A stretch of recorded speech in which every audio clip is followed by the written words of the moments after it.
it's Josephine from the Pointe shop, and today I fitted at my alma mater USC, and I was at the USC Kaufman School of Dance. It was an all-inclusive pointe shoe fitting, and they are offering classes for men and women on pointe. I fitted a transgender dancer today, and it was incredible and eye-opening and wonderful, and she was one of the reasons why we had an all-inclusive pointe shoe fitting today. I came in as a boy, and his name was Zachary, and we love him. I started the gender conversation my sophomore year, and I was super lucky to have friends that knew a lot more about it than I did. I came in not knowing what it meant to be transgender, what it even meant to be non-binary, identify outside of the binary. I think they just had an inkling that I was not living my full truth, and I think it was pretty obvious for me. And so I came out as non-binary my sophomore year, using they, them pronouns, and that was the real start of everything. And then I kept dancing and identifying as a male body throughout my time at Kaufman, and then we went virtual, and then I got to step away from the mirror, away from the expectations. It really made me sit and pause and think what was important, and I think living my truth is more important than the fear of not having a dance career. You know, I decided that it was time, and so I came out as transgender. It came out in March, and then it really hit the ground running in June when I posted it on social media. And I'm ready to take on the dance industry as I'm embarking on this gender transition, so. I love this. And I'm glad that you're actually literally taking the first step to get your first pair of pointe shoes. I know, exactly. I'm so excited to be here. Yes, okay, so straighten your legs in front of you and point for me. So I noticed that you have twisted your ankle before because you have that slight muscle imbalance. Yeah. When you point, you have a tendency to sick. We have to be careful with that, first of all, because it's much more unstable on pointe, and there's so much more body weight on pointe than when you're in demi.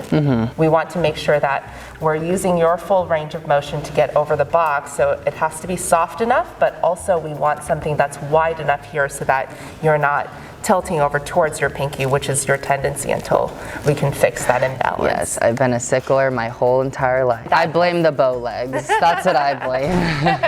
They're beautiful though. And I love this guy here. Oh, and my little tattoo. Your little tattoo. His name is Horace. Horace! I love that. Right around your nail bed, it does look like it's a bit sensitive. Yeah. So I'm going to give you a big toe sleeve, and that does a couple things. It takes pressure off your big toe, but it also evens your toes out with your second toe, because your second toe is a little bit longer. Okay, so we're going to do, like I said, a wide platform, and then I gave you an extra long wing so that we can cover the toes. Cool. Zachary also has a tendency to sink a little bit. So when we put a wider base on, usually she sinks straight to the bottom and then feels all that pressure. So what we have to do is give that big toe sleeve and then have a longer toe pad so that it kind of fills out the shoe and then lifts you up. That looks fantastic.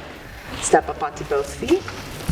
That's gorgeous. Any shoe with a slightly softer shank and a wider platform should work pretty well. So there is still that muscle imbalance from a previous injury, but she's definitely getting over really well. And I think this is going to be a really good shoe for you.